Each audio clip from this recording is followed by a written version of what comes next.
ቤተክርስቲያን አልባ ክርስትና በጣም አደገኛ ነገር ነው።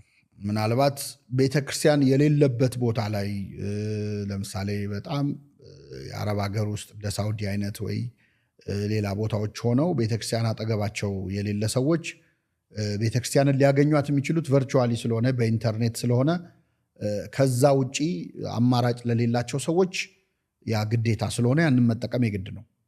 ቤተክርስቲያን አልባ ክርስትና ግን በተለይ በአጥቢያ በአካባቢ ቤተክርስቲያን ያለችበት አገር ላይ ከተማ ላይ ሆነ ቤተክርስቲያንን አገልግሎቷን አለመጠቀም በጣም አደገኛ ነገር ነው። በጣም አደገኛ ነገር ነው። ለሰይጣን ደግሞ በጣም ያመቸዋል ለመፈተንም ማለት ነው።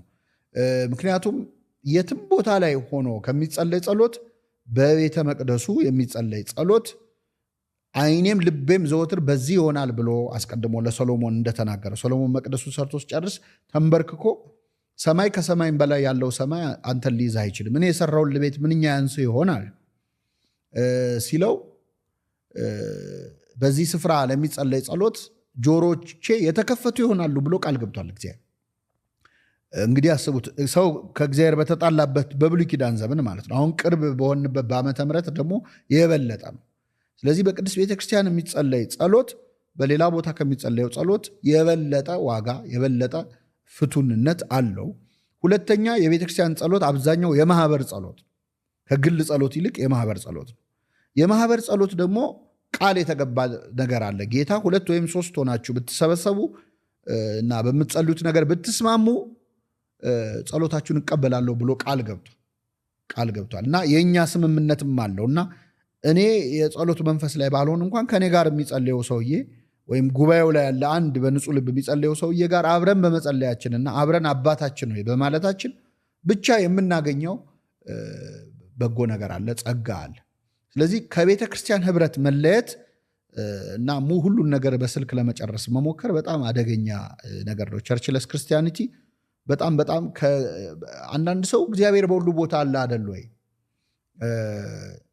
ስለዚህ የግድ ቤቱ መሄድ አለብኝ ወይ ይህንን ለማድረግ የትሶኝ ብጠራው አይሰማኝም ወይ? ምክንያት ካልከለከለን በቀር ወደ እግዚአብሔር መሄዳችን ራሱ ትርጉም አለው። ወደ አንተ ገሰግሳለሁ እንዳለ ነቢየ እግዚአብሔር ዳዊት ማለት ነው። እሱን ብለን መራመዳችንን አየር አሁን በሁሉም ቦታ ነው ያለው። ግን ሰዎች ጎማ ሲተነፍስ ጎሚስታ ይሄዳሉ። አየር በሁሉም ቦታ አለ፣ ምን ችግር አለው? ጎማው እንትን ማለት የለበትም አይሉም። ሄደው ማስሞላት ያለባቸው ነገር አለ። ከቤተ ክርስቲያን ብቻ የሚገኝ ጸጋ አለ። በነገራችን ላይ አባቶቻችን እንደሚያስተምሩን ጸጋ መንፈስ ቅዱስ ራሱ ቤተክርስቲያንን ደጅ በመጽናት ይጨምራል። አስቀድሞ በመጽሐፈ ምሳሌ ላይ ራሱ እግዚአብሔር የተናገረው ቃል አለ። በሰሎሞን አድሮ ዕለት ዕለት በቤቴ መግቢያ የሚተጋ የደጄንም መድረክ የሚጠብቅ እኔን ያገኘ በረከትን ያገኛል ይላል። እግዚአብሔር ቤት መመላለስ ራሱ ብቻውን ትልቅ ጌታ ምኩራብ ለምን ወደ ምኩራብ ሄዳል? የምኩራቡ ጌታ እሱ አይደል እንዴ? እሱን ማግኘት እንጂ እሱ ምን የሚያገኘው ነገር አለ? ግን ለምንድን ነው ወደ ምኩራብ የተመላለሰው? እግሮቹን ስናመሰግን እኮ መልካ ኢየሱስ ላይ ወደ ምኩራብ ለተመላለሱ እግሮችን ነው። ለምንድን ነው የሚመላለሱ? ምን በረከት ይጨምርለታል? ቤቴ የጸሎት ቤት ትባላለች ለምን አለ? ቤቴ የጸሎት ቤት ትባላለች ብሏል። ስለዚህ ጸሎት ቤቴ ውስጥ እንድታደርጉ ፈልጋለሁ እያለ ነው ማለት ነው። ስለዚህ ወደ ቤተክርስቲያን እንድንገሰግስ ይፈልጋል። በነገራችን ላይ አባቶቻችን እንደሚያስተምሩን በየ40 ቀኑ ጸጋ መንፈስ ቅዱስ ቤተክርስቲያንን ደጅ ለሚጠኑ ሰዎች ይጨመራል።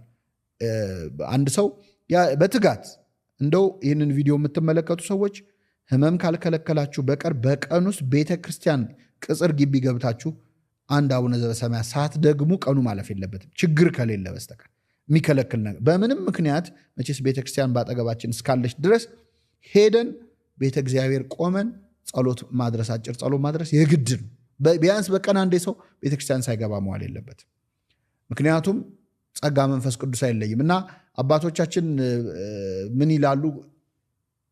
ትምህርት እንኳን ባይኖር መጥቶ አቡነ ዘበሰማያት ደግመው እንዲሄዱ ጉባኤ በማይኖርበት ቀን እዛ ቦታ ላይ ጉባኤው ላይ ተገኝቶ ጸሎት አድርጎ መሄድ ይታዘዛል። ለምንድን ነው? ቤተክርስቲያንን ደጅ ለሚጠና እግዚአብሔርን ደጅ ለሚጠና ሰው በየ40 ቀኑ መቼ አይታወቅም ጸጋ መንፈስ ቅዱስ ይጨመራል። አንዳንዴ በእግዚአብሔር ቤት ደጅ የሚጸኑ ሰዎች ያልነበራቸው ጸጋ ኖሯቸው እናያለን። የሆነ ሰዓት ተጨምሮላቸው እናያለን።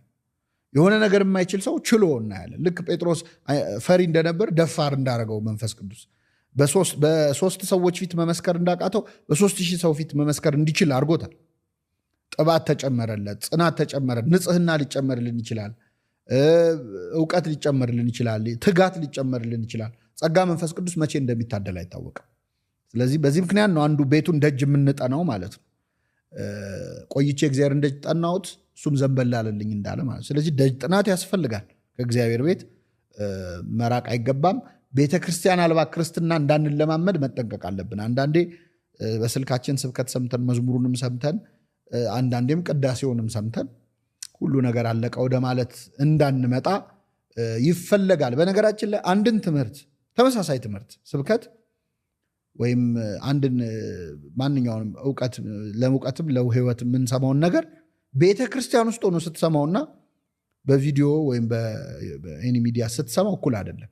ለምን? በቤተክርስቲያን የተገባ ቃል ኪዳን ስላለ ቃሉን ከሰሚዎቹ ጋር መንፈስ ቅዱስ ያዋህደዋል እና እግዚአብሔር ቤት ተገኝቶ መማር፣ በአካል ተገኝቶ መማር፣ በአካል ተገኝቶ መጸለይ፣ መንፈሳዊ አገልግሎትን ማድረግ ምንም መተኪያ የሌለው ነገር ነው። ጥንቃቄ ማድረግ ይገባል። ከቤተክርስቲያን በቀጥታ የምናገኘውን ነገር እንዳያሳጣን። የኛ ቤተክርስቲያን ደግሞ ሳክራመንታል ቸርች ነች።